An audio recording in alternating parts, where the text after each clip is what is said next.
Are you a health professional that's passionate about helping other people but feels overwhelmed by the challenges of standing out in a crowded market? Do you feel like you're trying to compete with countless other health professionals that are all vying for the same customers? Trust me, I've been there. I used to work as an occupational therapist and had these same obstacles. What if I told you there was a way to stand out, attract a loyal following, and become the go-to expert in your field? That's what we're going to get into on this episode, the 3 steps you need to take to define your niche and to attract more leads. If we haven't met, my name is Hiben, and I own a marketing agency for health brands, so that's what we talk about on the show, marketing for health brands. But before we do, a quick story to set the stage for what we're about to talk about on this episode.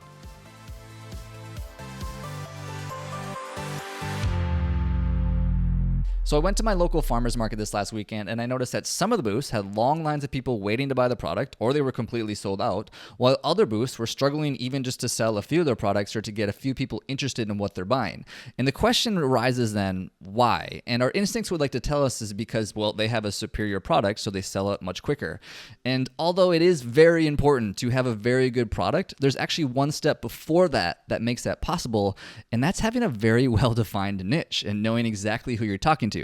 And so that's exactly what we're going to get into on this episode, are the 3 things that are required to defining this niche so that you can have a long line of people or to be able to completely sell to your products or services. And that is, who's it for, what's the problem, and what's the solution? Let's go. All right, the very first thing you must do is to define who it's for. This is by far the most important step and ironically the most skipped step. And I'll be honest, I completely understand why, especially because if you're a more an early stage business owner, you're not really sure who that is yet oftentimes. You're still figuring it out. You're still testing. You're still talking to customers or potential customers, and you're still whittling down exactly who's the best fit for your product or service. So I totally understand the challenges of this, but this should be where all of your energy is going if you have not figured this out yet. You should be talking to lots of people. You should be testing lots of things. You should be working on lots of projects or with lots of clients and customers and people in the clinic to get really clear as who gets really good results with me and who's an ideal customer. Because once you have this figured out, every other step gets a lot easier.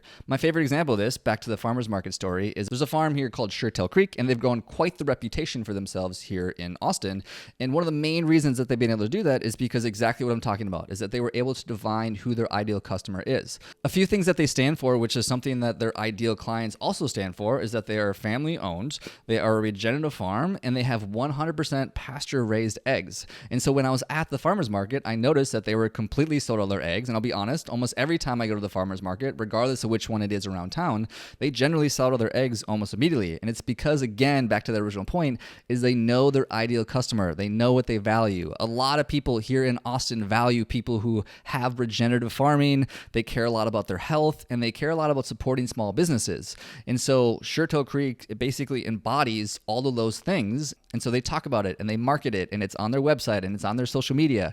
And so they've got a very clear defined ideal customer, which there happens to be, luckily for them, a lot of them here in Austin. And so they sell it pretty quickly. And as a result, they're winning in the marketplace here in Austin. And so I think we can take a lesson from Suretail Creek, or really anyone that's figured out how to define their ideal customer. Again, it's going to take a little bit of iteration to get there, but the best marketing and businesses for that matter start with this very first step, and it's defining who their ideal client or customer is. And it's what allows them to differentiate themselves from everybody else in the market so that they can be the obvious choice for this specific thing.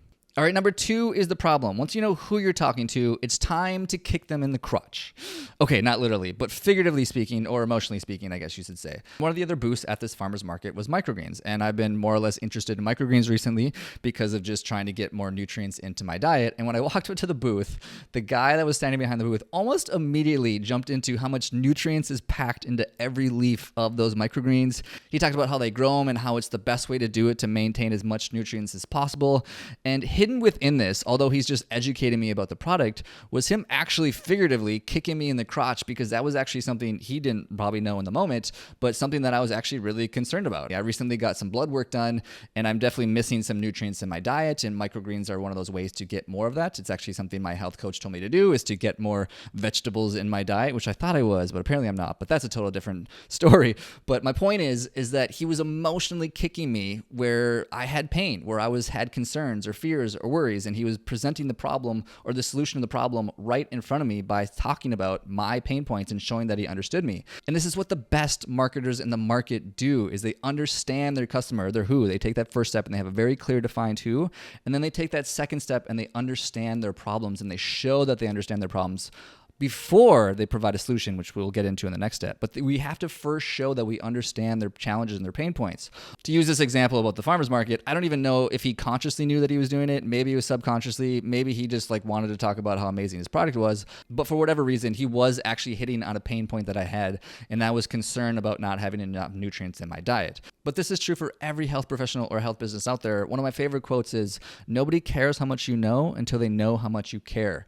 And especially in the health space, is that we have to start with empathy and start by showing that we understand their problem before we provide a solution to them. So that's step number 2, is show that you understand the problem and speak to their pain points and their problems. All right, the third step is now we finally get to talk about the solution or the thing you actually offer. So back to my farmer's market story. One of the other booths that I checked out, it's called Curdy's Cookies. And generally speaking, I'm not really a sweets guy. If you ask most people in my life, they will tell you that I'll take a handful of peanuts or a jar of peanut butter before I will any sort of cookie or sweet or dessert.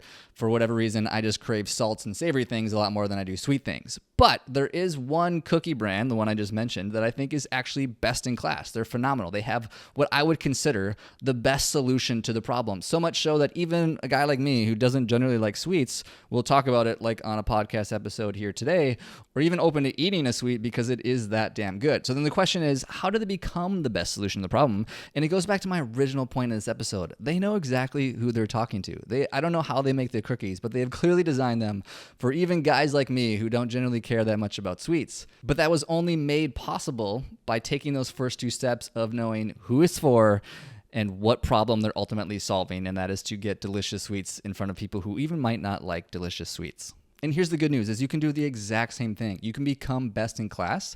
And the easiest way to do this is to go back to step 1 and to know who you're talking to. Because when you can define your ideal customer better than they can even define themselves, providing the best solution for them all of a sudden becomes a lot easier. Instead of trying to be the best solution for all sorts of demographics and challenges and pain points and worries and problems and ages and sexes and all those things, if you can just be the best solution for one singular problem, it is way easier to be best in class. And when you're best in class, you're going to have an endless stream of clients and leads coming to you because not only are you the best solution, you're also the only solution to this specific problem. And just as a final recap of these 3 points that we covered today is number 1, and the most important step, is define who you're talking to. Number 2 is to truly understand their problems and their challenges. And number 3 is to be the best solution for that singular type of person with that singular type of problem. I hope this was helpful. If you got any sort of value out of it, I would really appreciate it if you shared it with one other person that could also get value from this episode. Love you guys. Peace. Hey friend, thanks for listening to the show. If you have any feedback for me about the show or any other guests you'd like to see come on, definitely shoot me a message. I love engaging with my audience so that I can provide the most value possible to the listeners. Before you go, I only have one ask of you, and that would be to check out the Health Hustle newsletter. It's 3 marketing tips that's written every Tuesday specifically for health-related business owners to help them attract new leads. If you click the link in the description, it'll take you to the archive of all my previous newsletters, and you can decide for yourself if it's for you. If you end up finding it entertaining or helpful in any way, you can sign up for the newsletter and you'll get it in your inbox every Tuesday. Thanks again, and keep hustling, my friends.